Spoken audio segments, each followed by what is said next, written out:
Hello everyone. I'm just going to give you all a chance just to come in. We're waiting on quite a few for this session, so just hang on just for a minute. Yeah,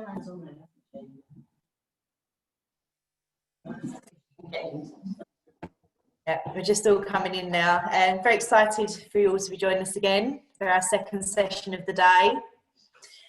This one's going to be a panel debate, and it's going to be returning to a new normal in the office. We're going to be looking at blended teams, flexible working, and safeguarding your staff. And I'm joined today by a lovely panellists. I have Joanna Barrett, who is the Managing Director at the Venues Collection. I have Roddy Adaya, Director of PAs and EAs at Hayes Recruitment. Hi Joanna. Hi Roddy. Morning. Morning. Good.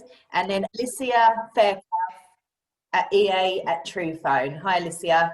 Hi, thanks for having me. No problem. Right. Thank you everyone. Thank you for joining us, and we've got the participants in. Okay, so we're going to get started. So my first question actually is to all of the panellists. And my question, I'll start with you Alicia. Are you back in the office? If yes, how is it being managed? Do you have a rota scheme? If not, when do you think you'll be expected back? We officially opened our office again from the 1st of September, but following the most recent update from the government, we've decided to go with 3 days a week. So from this week, actually, we've started, we're very fortunate. We have a very large office space, so we're quite capable of having everybody back if we wanted to, but there hasn't been a massive uptake. So we've really opened it for the people who felt that they were benefiting from having the space to go to, whether that's the physical space or their mental health. They felt better working from the office, and we're doing that 3 days a week now. Lovely, thank you Alicia. And Roddy, same question to you. Are you back in the office? Myself, no. I live in Glasgow, so the rules in Scotland, as you're probably aware, are rather different. So I've been sat in this position since the 23rd of March. So yeah, in Scotland, unfortunately, no. Following guidance, we are not allowed to open non-essential offices. So the rules are a bit different for us. We've got 90 offices in the UK. So in Northern Ireland's rules are different, Wales's rules are different. In England, though, yes, we have opened our offices. And a lot of us are still continuing to work remotely, so it's very much employee-led. It's down to the employee decision whether they feel it's safe for them to go to work. But I'm pleased to say we have a significant number of our consultants who are enjoying being back in work.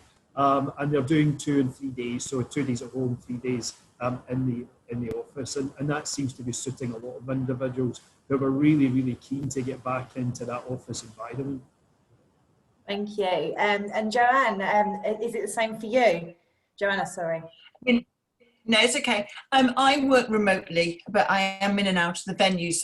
My venues are all open, so team members are back in because we're serving customers. But we've obviously had to change some of our protocols in terms of the desks, what we do, social distancing. And the group that I work for is very much that we have 2 teams. We have a blue team and a green team. So the blue team will go in on a Monday and a Tuesday, and the green team will go in on a Wednesday and Thursday. Then Friday, offices are closed. And obviously, since the changes of the government, the message is very much work from home if you can. But obviously for the health, well-being of people, then they can go back on in the site. And actually, as Alicia just said, people are actually really happy to be back, and actually they like the human contact. So they're very much, enjoying being back if they can do that. Yeah, I agree. I mean, we came back in August, I think it was, 2 days a week, and I much prefer being in the office, definitely. So on to our next question, Roddy, what are the biggest challenges for companies currently navigating how to get their teams back to the office? And with the government guidelines all changing, obviously it's different for where you are. Is it safe to do so? Roddy, sorry. Are you aiming that at me? Is that for me? Okay. Yeah, sorry. I was just waiting there. We actually did a survey to our clients on this subject, and when the results came back, the biggest challenge for employers of PAs and EAs in particular was when they were going to get their teams back together, was how they were going to manage these remote working arrangements. So things like the blue and green idea, the 2 and 3 day split, the social distance. So it wasn't actually getting people to come back. It was actually the whole process of actually making that happen. And they said that was probably going to be their biggest challenge for that. I mean, morale, motivation, these were all in there as well in terms of how they were going to navigate and manage that, because I think we'll all experience, morale has gone up and down over the last 6 months of remote working and not being part of the team. So it certainly was more the logistics side of how to manage that remote working arrangement. So that's more from our customers. From our point of view, I would say we're probably no dissimilar to any of our clients there. Okay, thank you, Ruddy. And Alicia, is it the same for you? Same question to you. Sorry. What do you think the biggest challenges are for companies navigating how to get their teams back? For us, we're spread across 14 countries, so navigating the guidelines and rules and regulations across 14 countries has obviously been a big one. So we set up a COVID committee, so to speak, and had a country lead for each place, with me being the UK. And then we also have a project manager to oversee the whole thing so that we can stay on top of what's happening across those 14 countries. And our 3 guiding principles have always been community readiness, office facilities readiness, and employee readiness. And obviously we have no control over the community readiness, that's government guidelines. All of our offices have had fit out so that they're completely in line with local government regulations, that we can consider them COVID safe. But employee readiness is the big one. It's really different depending on what country they're in, what their personal circumstances are. So gauging employee readiness is probably the biggest challenge. With some people have got vulnerable family members, young children, other people are really keen to get back into the office. So I would say that's a big one. Brilliant, thank you, Alicia. Sorry, Joanne, what are the benefits of staff working from home for both actually the individuals themselves and also the employers?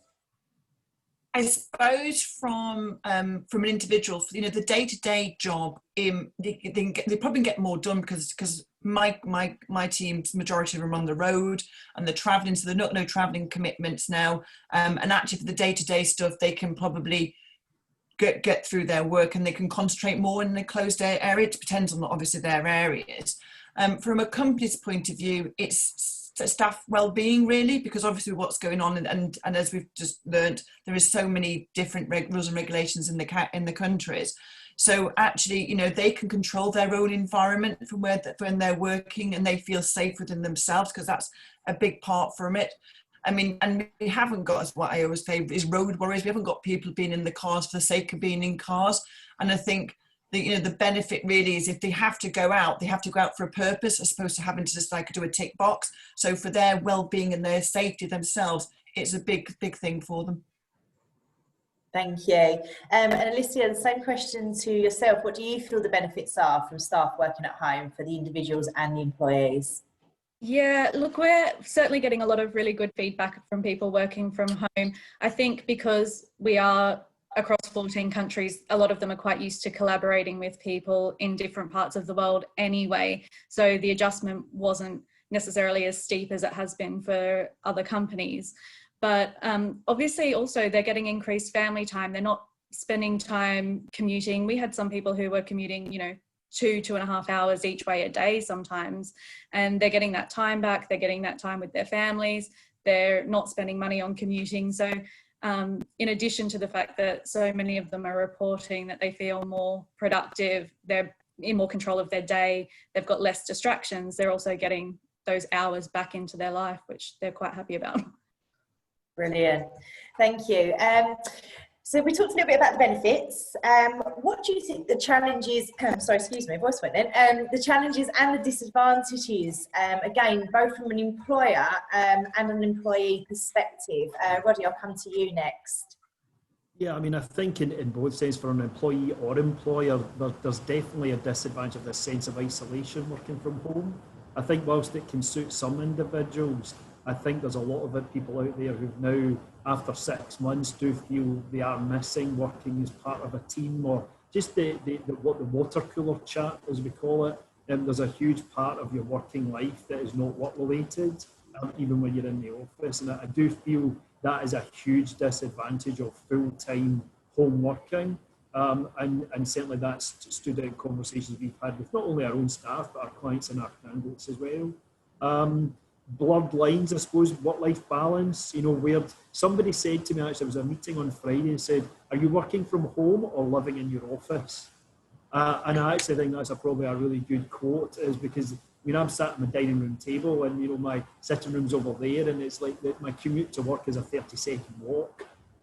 So that was fine at the beginning, but as I say, 6 months is now becoming a bit tiresome. So I think the balance has got to be right there, and I think this sense of the blurred lines of work-life balance, for some reason now, meetings start earlier than they ever would have done in the real office world, because everybody seems, well, you're working from home, we can start the meeting at 7:30. That would never have happened in the normal working world. So I do think employers in particular, especially for the PA community, need to be very aware of that, of where does that line stop and end, because that isn't really what remote working or hybrid working is all about. So I think that's probably the challenge and the disadvantage is where does that line start and end.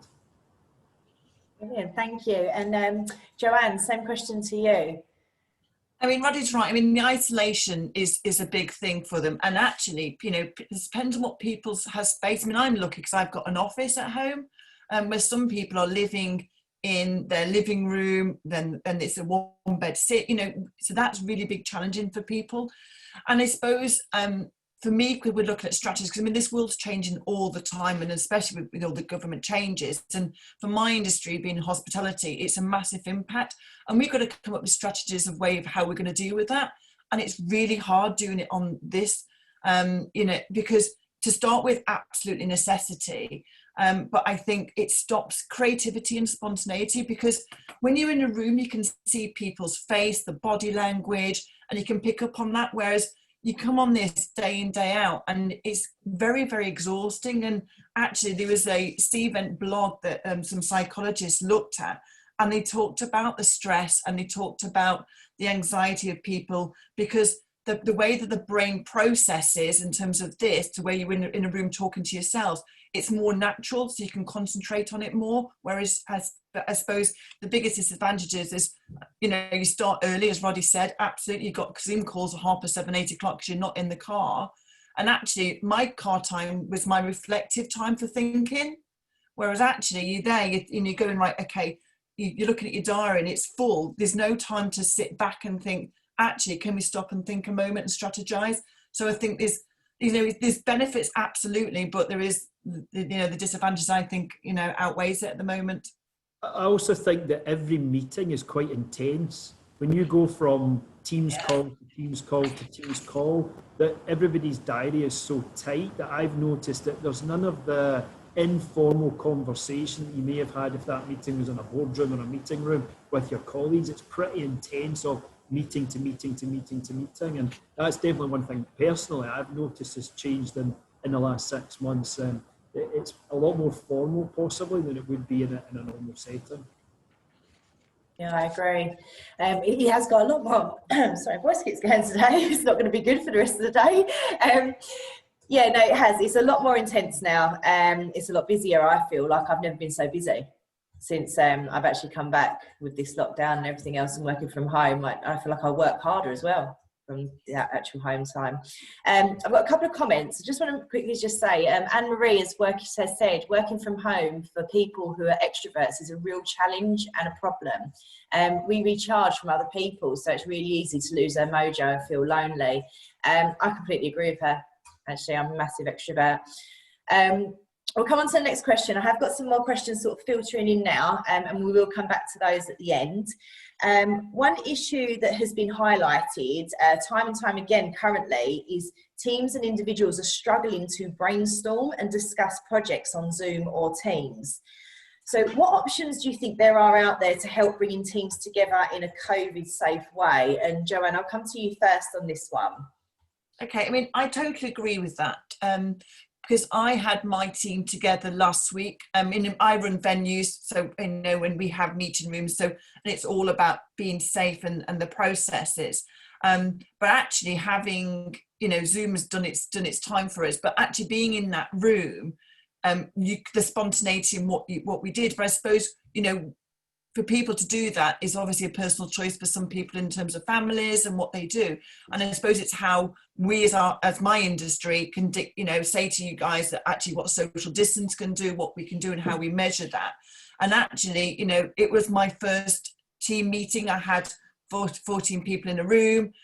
Yes, they're in their own venues, but to come together. And actually I felt safe. We had communication beforehand. And I suppose it's having a space away from home that's safe, but actually that you're not restricted to. So whether it's for 1 hour, whether it's for 4 hours, whether it's for a day, or actually we did overnight.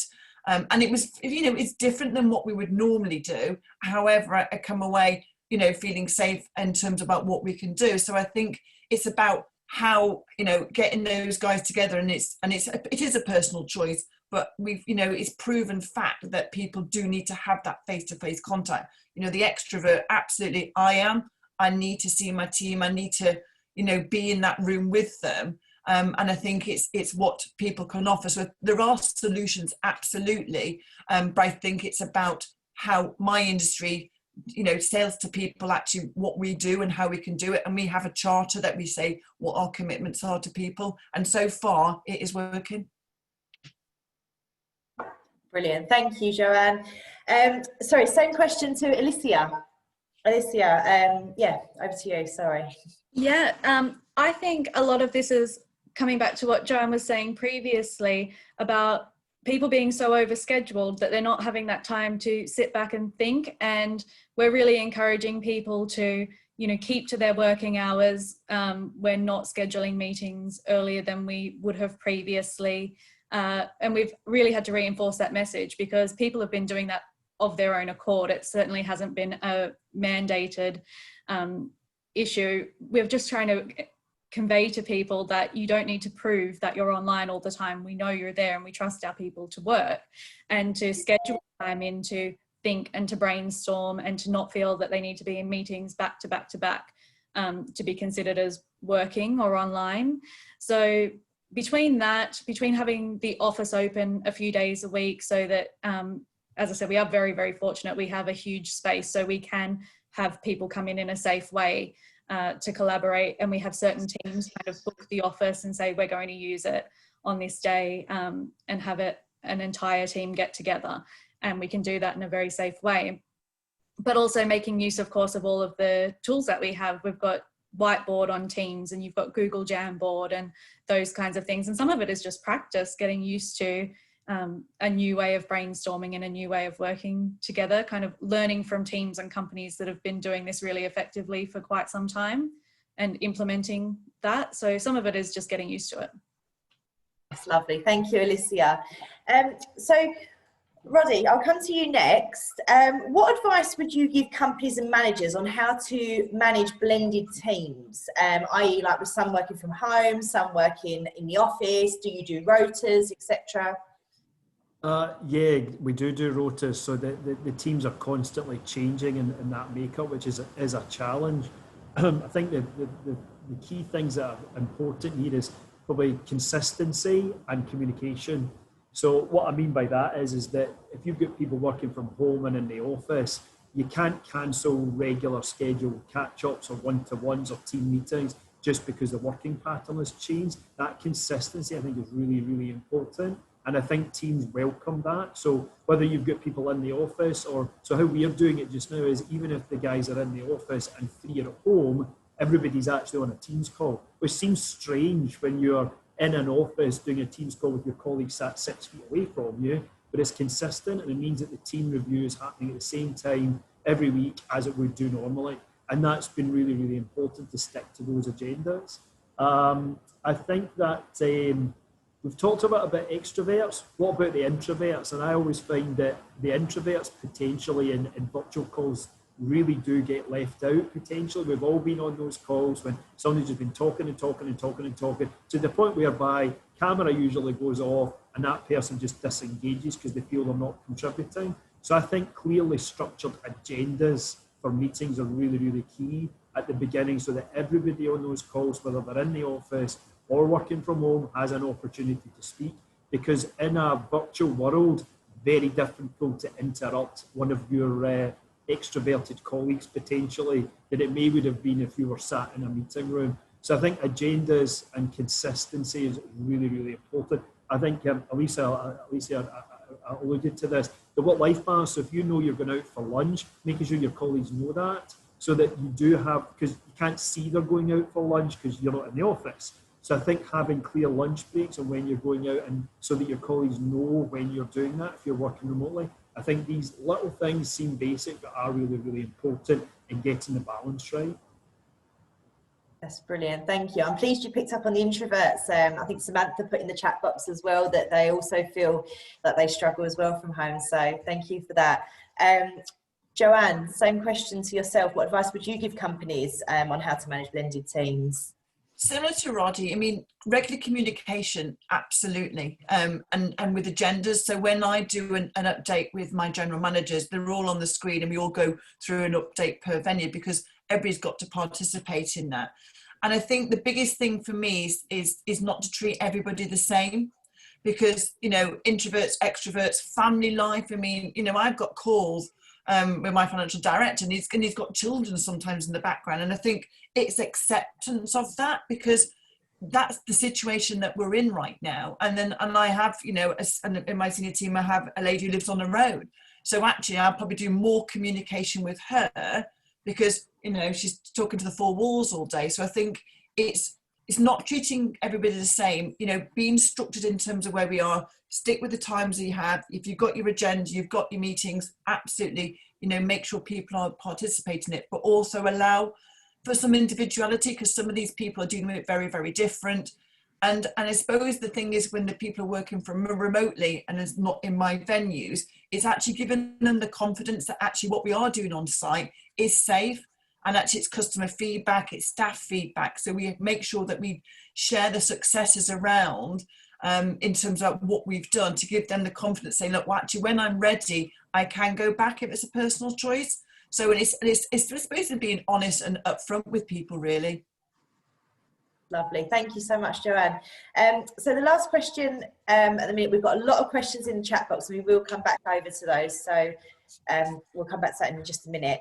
But most companies and managers are aware of what's required from a physical and practical sense in safeguarding their staff. But what about the well-being of their staff? With many still working from home, what responsibility does an employer have for its staff well-being during these difficult times? And what can they do to help with their well-being? And I'm going to come to all of you on this one. So I'll start with Alicia. What are your thoughts on that? I think this is hugely important, more important than ever. Mental health has always been a significant issue, but it's something that we need to be taking really, really seriously when we have people who are feeling disconnected and isolated or, you know, might be living alone. And those Zoom calls might be the contact that they get for the day, basically. So one-on-one checking in, making sure you're actually asking how people are going and doing something about it. If they're not coping with the number of Zoom calls, you know, we need to adapt the way we work for all of those different people and doing what we can to have the office open for the people who do benefit from going in. I think the best thing you can do is just check in one-on-one with your team and just have a good chat with them and make time for those chats and calls that are less formal, that are really just have a cup of tea together and, you know, have some water cooler chat, so to speak. But we also are doing virtual social events. They're not mandatory. Anyone who has Zoom fatigue and doesn't want to join doesn't have to, but you know, virtual scavenger hunts and socials, basically, virtual happy hour for the people who are really craving that, and they've been really popular. Virtual bring your pet to work breakfast has been a really big one, everyone getting together, and people are really appreciating those kinds of events. We also have a partnership with a really great health and wellness company that we work with that have an app that people in all of our countries have access to. So really plugging those benefits, Liberté, so we provide meditation apps, sleep apps, courses that people can do, and it's all voluntary. So no one's forced into social events if they don't want to, but they're there. Great, that's great tips there. Thank you, Alicia. Roddy, I'll come to you next. Yeah, I would just echo everything. We almost have done exactly the same as what Alicia said. We've done virtual pub quizzes at the beginning before they became boring. We had a full dress-up day for the whole of the UK business last week. We do the social events. We have a wellbeing partner as well. I think as a very bare minimum is making sure that you vocalise it as a leader within your business. And that's certainly a change I've noticed, that we talk about it more. We always had that wellbeing app and the resource, we just didn't talk about it. So we're now talking about it more, it's more open, vocalised. But one little tip that I've done just myself is that we use Teams, we don't use Zoom. So you'll know if you use Teams, you can see if somebody's not on a call, if their wee light goes green. I don't know if that's the same on Zoom, I'm not a Zoom expert.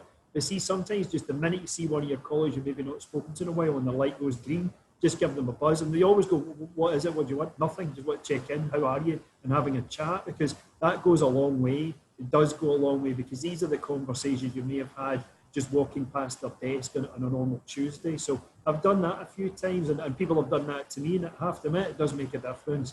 But yeah, I would echo everything that Alicia has said there, that we've done exactly the same as an organisation. Thank you. And Joanne, do you have anything more to add to that? Have you got any more sort of tips? No, I mean, I suppose the communication is the biggest thing for me, because, you know, we're different people. And I suppose we work for one of the largest catering companies, and they, you know, they've got apps and what they do, but they also have a nurse helpline for 24 hours for people, so they can ring up to, so we're not blocking up the NHS number. We have a helping hands, which is financial advice, because obviously people are in a situation, you know, if they're on furlough, and what the salaries are and what they've had to do if they're on reduced hours. So there's helping hands for us in terms of financial advice and support for them, and then support for mental health well-being, because, you know, people working from home or what they're going through, they've all dealt with it differently. So it's very similar to what the guys said, but probably a different way of doing it. Brilliant, thank you so much. So thank you very much to our panelists. That's the questions that I have for now. We do have some more in the chat box, so if you guys could just hang on for just a quick 5 minutes. I'm just going to bring on our sponsor, Briefing Line. I'd like to introduce, Mike Evans from Briefing Line. He will come on now. I'm just going to share my screen quickly so I can get his slides up. Bear me just 2 seconds. There we go. There we are. Okay, have we got Mike? Is Mike on? Perfect. Yeah. Okay, thank you. Yes, I'd like to welcome Mike Evans, who is the CEO of the company BoardPad. He's here to talk today about the new software product for busy executives and PAs called Briefing Line. Over to you. Thank you, and thank you for allowing me the time to make the presentation. Could you just flip to the next slide for me? I guess, given the audience that I'm speaking to today, the first thing I should do is say a big thank you to Paula. Paula's my PA, and she's been helping me for the last 20 years, making sure I get to the right meetings, the right places, the right documents, the right telephone calls I've got to make. So a big thank you to Paula, a big call out to her. And you know, the challenges that Paula and I have faced over the years has really been the challenges I think, you know, all of the sort of executives and PAs and EAs out there face. We've got lots of things that we're trying to do in a day. We've got loads of calls coming in. We've got meetings that we're attending to online. We've got documents that we need to read and are being sent to us, lots of to-dos to action. And all of this communication is coming from really lots of different angles and lots of different apps. And the challenge really certainly has been for me to try and get all of that in one place so that I can move through it really quickly. lots of commitments to deal with, lots of supporting information that Paula needs me to read, or an agenda that she needs me to be aware of, or some background notes before I go into a particular meeting. And as I say, they're all coming in from different apps. And it was with that in mind that I moved from developing board applications for board users for the last 20 odd years to now developing this new application called Briefing Line. If you could switch to the next slide, please. And how does Briefing Line kind of help me and what I do and our users and what they're doing during the day? What Briefing Line does is it brings in all of those commitments, those telephone calls I'm being told I need to make, those meetings I've got to go to, those documents I need to read, and they're all brought into one app on my phone. I can graphically move through a timeline of what I need to do. So I've got a meeting in 5 minutes. There's the documents I need to read. I've got a telephone call I could make before all of that meeting. It brings all of those different apps that are doing those different things. It brings all of that information into this one app so that I can quickly and efficiently move through my day. And as I'm dealing with those items, I'm very quickly able to put my text notes back in. I can take pictures of whiteboards. I can take pictures of handwritten notes that I've made. I can even send voice memos, and all of that gets sent back and is updated so that my support team and Paula are aware of what's happened and what I've just dealt with. Anything that she needs to follow up or the team need to follow up for me, it's all taken care of within this one app called Briefing Line. If you can move on to the next slide, please. So welcome to Briefing Line. It's a single point of contact for communication between the busy executive, PA, EA support team. We've got executives using it. We've got MPs using it, would you believe? Anybody really have got those things that they're trying to do on a busy day. Everything's all in one place. All the information is bound to an activity. So if you've got a meeting, here's all the documents you need to read beforehand. If you've got a list of phone calls, what's it about? What do I need to steer clear of? What are the key points that I need to raise? They're all added into the Briefing Line app for me. And as I said, as I'm dealing with all of those, both myself and my support team have a common view of what's going on and what my feedbacks are. That's Briefing Line in a nutshell. Thank you very much for your time. Thank you so much, Mike, for that. Okay, so we're going to switch back now to our panellists, and I'm going to come to the questions. I'll start with the chat box that we've got. Anne-Marie's put, working from home for people, oh, so we'll discuss the extroverts one, sorry. Do you have any advice of how to deal with staff or team members who are nervous and anxious about going back to the office? Similarly, how do you tackle staff members who aren't actually social distancing? That's quite a good one. Roddy, would you like to start with that? I don't have any examples of the second part of the question, unfortunately, but the first part, what we did was we actually got people who had gone back to chats with them, so their colleagues, so their peer group, rather than it be seen to be coming from above down. It was like if you had a team member that was happy to go back and really enjoying being back and being part of the team in the office, had a conversation, that seemed to work, that seemed to help, so that it wasn't being seen as being driven by the company coming down. It was like, well, actually it's really good fun, you need to worry about this, you know, it's all great. And that has really worked, and just the guys sharing their own experiences among their peer group, that really worked. I've got no examples of people who aren't socially distancing. I think we're all quite regimented. I think we have to be, don't we now? Yeah. Definitely. You mentioned about the introverts before, under these circumstances. Someone else has put, we all need human contact to a greater or lesser extent.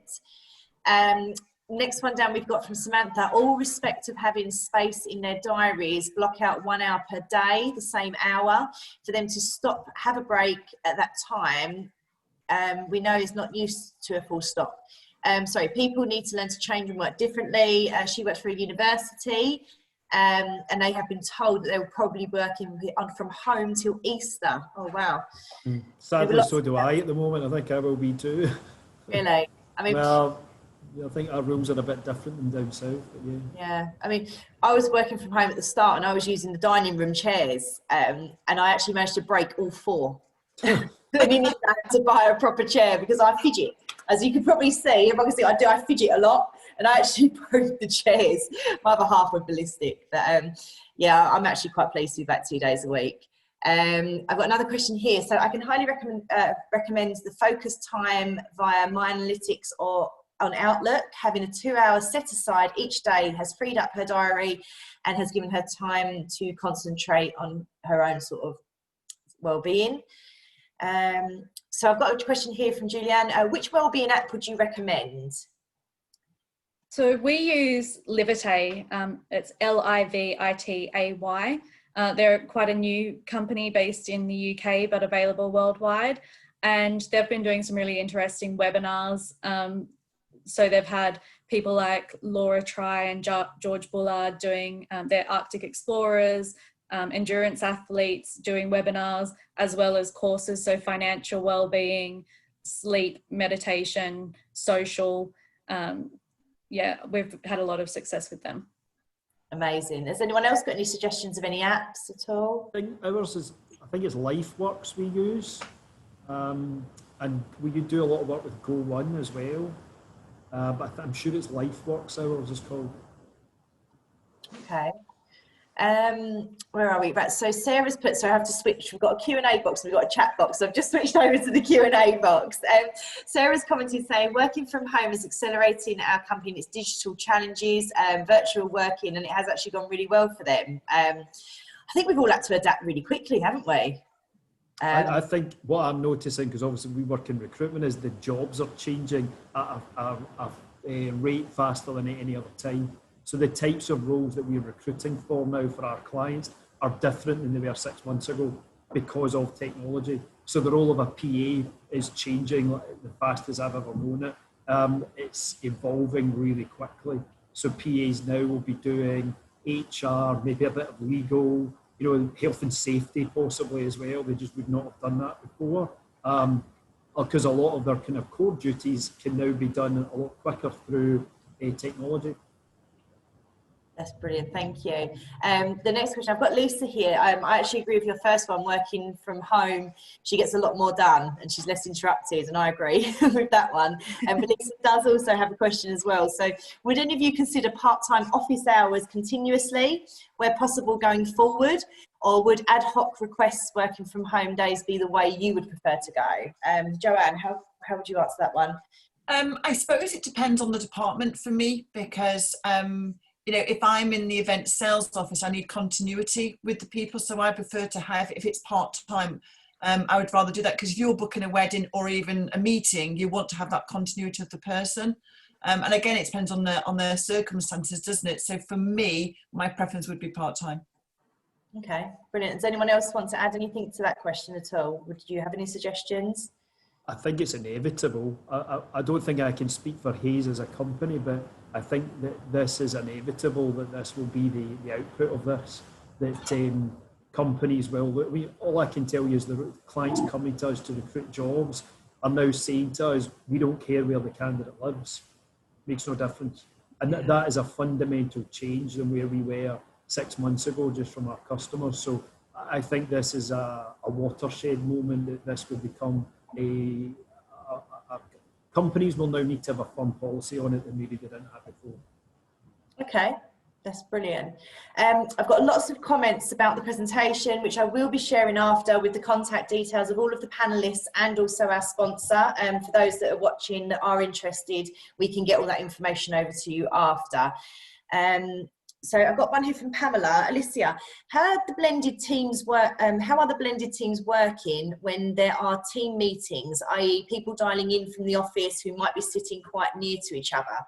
Is this distracting? I've actually had first-hand experience of that. It can be. We have to turn our sounds down. I mean, have you got any advice for that one at all, Alicia? I think we're in a very, very fortunate position because our office is huge and we have so many meeting spaces. I think we're quite lucky with that. So it hasn't been an issue for us. We have so many breakout rooms that people can go into when they're in the True Phone office, that it's not something that we've had to deal with. And we've always, because we're across 14 countries, we've always had to collaborate in those rooms with people from all over the world. So that wasn't a huge transition for us. Okay. That's brilliant. I've got another question here. Sorry. Any advice on what to do if you've blocked off time in your boss's calendar? So if you blocked off time in your boss's calendar, doesn't seem to work as meetings then get put in. I think we've all had that. Joanne, what do you think of that question now? Sorry. I suppose, I mean, you have to have the diary in terms of the space allocated for what it's needed to do. So, you know, we've talked about blocking time off for lunch and being a bit more regimental in terms about what we can do. There's always going to be things going to be flying in. And I suppose it depends on the importance of what's coming into what's going on. And I mean, if you're dealing with a team member or dealing with somebody in the office, and then for me, they would take priority of that, and then I would have to then back that back. But I suppose it depends on what you're moving to take on the additional information in the meeting, really. So it's kind of hard to say depending on what it is, really. But I suppose it's the timing and how you block your diary out. And we always have to allow for some flexibility anyway in our diaries, because my diary changes all the time, especially last week with all the government changes. You know, everything went out to the window, and then and then you're constantly moving things around. And I suppose it's allowing that flexibility. But if you've committed to do something, especially with a team member or with somebody off site that need that, for me, I would stay with that first and then deal with what comes through the door next. Brilliant. I think Samantha's put in the chat, actually, you just declined the invite. Decline the invite. That's exactly what I was going to say. Just because you get an invite doesn't mean it needs to be accepted. Yeah. And I think, you know, respect the calendar and block that time. You know, thinking time is as important as your meeting time. But as an EA or a PA, your whole life is prioritization and prioritizing of meetings. So it comes down to what the priorities are and what you can fit. But sometimes you just have to tell people that it's got to happen on a different day or a different time. Brilliant. I've got a question here for Roddy. Tessa's put, do you have any top tips for virtual recruitment and onboarding of new staff?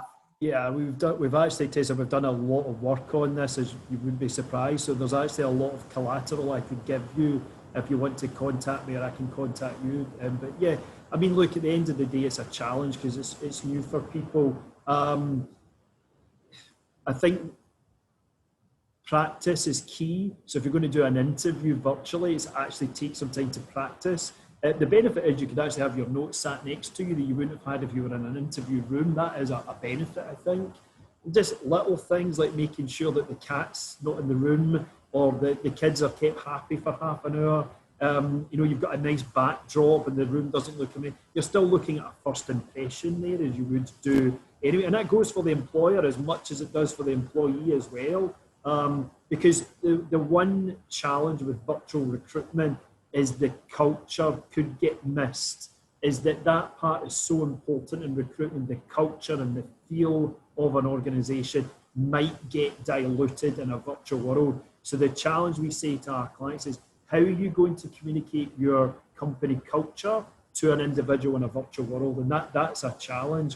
The onboarding bit actually is a bit easier as long as it's structured and there's clear deadlines and follow-ups. That's actually a wee bit easier. The recruitment part is more challenging though, and as I say, we've done quite a lot of work on this in the last 6 months, and I'm happy to speak to anyone individually on that, and I can even probably circulate the information. It's in the open domain there to do that. But that's probably what my advice would be in top tips.